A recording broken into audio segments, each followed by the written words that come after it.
everybody, welcome back to the channel. Today we're going to be making some Koroks, Korok masks.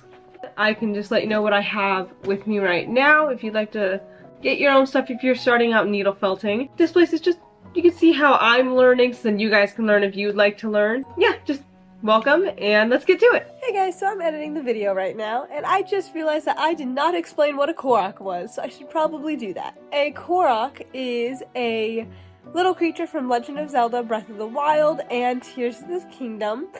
And they are my absolute favorite games of all time. I know everybody doesn't like these little dudes, but I absolutely love them. I think they're very, very cute, very annoying. I just wanted to make a couple versions of them just for the honor of Tears of the Kingdom coming out, and I thought it'd be fun to do. So yeah, that's what a Korok is. Now right back to the video.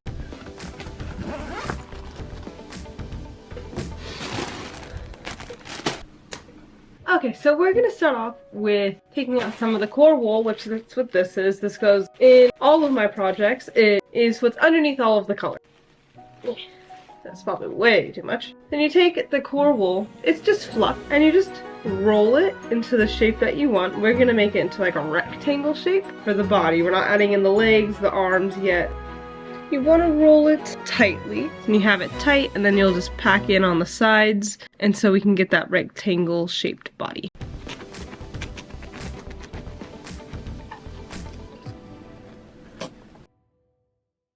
This does not look great right now. This looks not like a Korok, and that is okay. You can add more wool to it if you need. The color can help. When you're learning, you just need to remember, trust the process. It gets better. It happens even when you are advanced. You gotta keep going and figuring it out. So once you get the body, I put it up to this and it looked good. And then we're just gonna add in all of the little, like the arms, the legs, the horns. That's when you start adding that stuff in. And then you take a little piece and you start rolling it to get it to the size that you want. And you just poke. A lot of times when you are using a foam, it will get stuck to the pad, so you just have to pull it up every once in a while.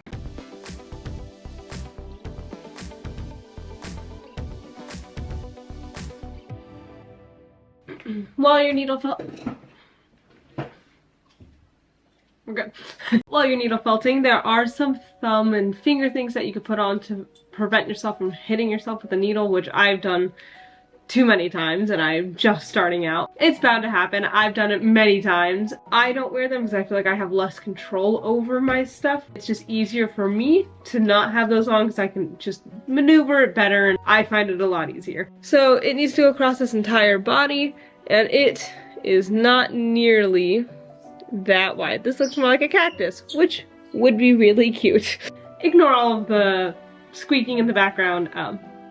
My dog found her ball, and she loves her ball. So you can make it thicker, but you just want to make sure you're doing it so it's thicker, so it goes against, so I want it to be the entire body length, or width, but I want to keep the tip tiny, so I don't want to make it too fat, where the whole thing is fat, just so it connects to the body and it connects well. Another thing you can do is that if it's too long, you can just pull it apart, be gentle. But you can pull apart the poking that you have done. I'm just gonna be slowly pulling apart because I made this a little bit too long.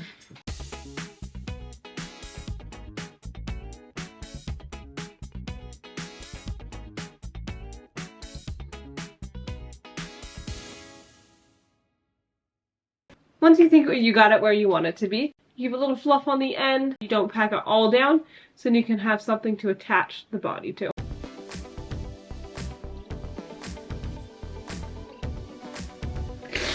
Ouch!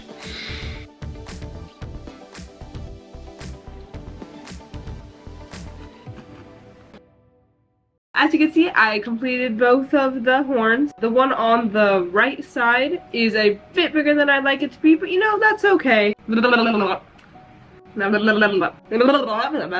can talk. I still need to put a little tiny one like I did on the right side one on the middle of his head. But other than that, he is completely done with his horns. Now I just need to do the arms and the legs. To do the arms and the legs, you just kind of do the same exact thing that you do with the horns, except they're going to be smaller. You just roll it to make it into hopefully a triangle shape. You best attempt at a triangle shape, then you just start stabbing it, and you just do that for all 4 of them. You know, we'll just do the arms at first. You do that for the arms. And then after that, we'll get to the legs, then we'll do the mask.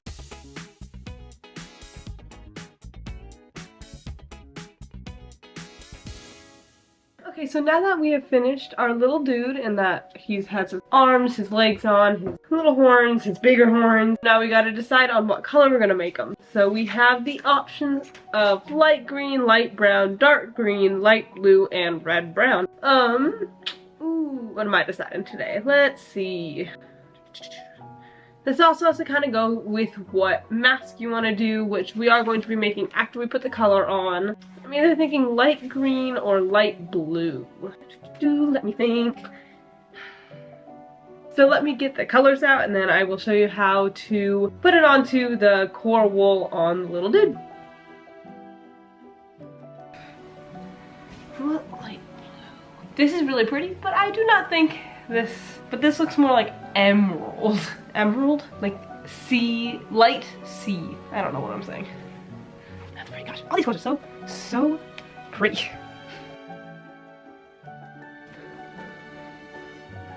We're gonna be doing a light green one because I think this color is really accurate to the light green on my reference. So I think we're gonna be doing this one. So we're gonna be doing that light green, and let me just put these away and then I'll show you guys how to do it. Okay, so what we have here is called I can talk. 1 second. Merino, okay. So what we have here, I got it this time, is merino wool. It is very, very fine, very, very soft. It is quite hard to felt with. I've had some difficulties with it. I know a couple other people that have some difficulties with it. It has a hard time sticking to the core wool and any wool that you work it with, especially in the beginning, just when you're first trying to set it down. People recommend using wool bats, which are just thin layers of sheets of it, which are a lot easier to wrap and put onto core wool. So when you do it, you just take a tiny bit of it. So what you're gonna wanna do is you're gonna wanna roll it up in your hand and get it to be a little bit more tangled in a way. So then you have more of an ability to put it down, and I will show you what I'm doing.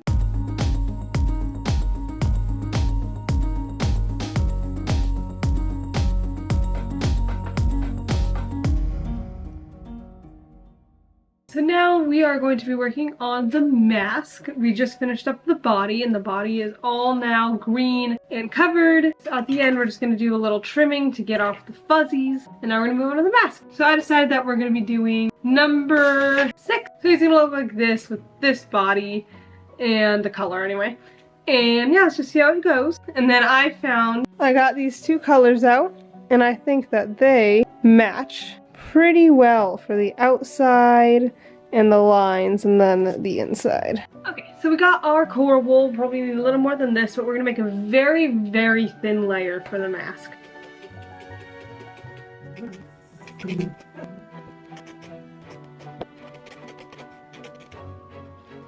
now that we got the mask done, or at least the core part of it done, we are going to start putting on the color, which is this one, and then we can start putting on the detail.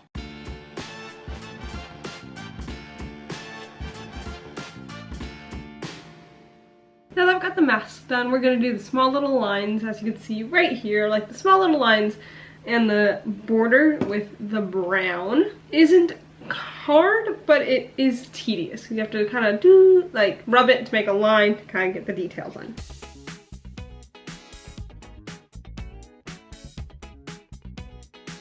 Okay, now that the mask is done with all of the details that we're going to do for the leaf, now we just got to work on the face. So I got out the black wool.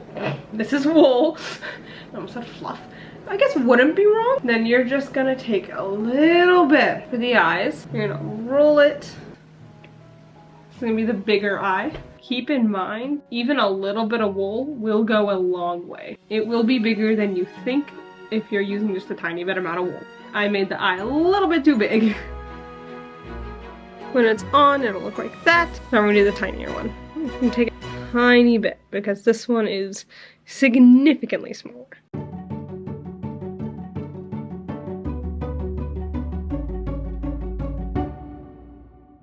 Okay, so now that we got the face done, and I think it looks pretty good. I think the mouth and stuff is a little bit too close together, but you know what? I think he looks really cute for our first attempt and my 4th project ever, so you know what? I'm happy with him. So now we just have to attach the head to the body, or the face to the body. And so how you're gonna do that, you want him to look like this. Get it to exactly where you want it to be. Take your needle. Be careful not to push too hard on certain places. And just like that, his little head is attached and he's all done. Oops. Thank you guys so much for watching my video. Thank you for following along on how to make a little Korok. If you guys are interested in getting one of them, feel free to contact me on Instagram at ashcraftmarket. My website is not up yet. I am working on getting it up. Gotta finish a couple things up first, and then it'll be up, and it'll be all there. We'll be working on some pride otters. I just think that'd be really, really fun. And yeah, I'll see you guys next week. Thank you so much for watching. If you guys comment, like, and subscribe, that means so much to me. And I hope you all have a good day, and I'll see you all next week. Bye!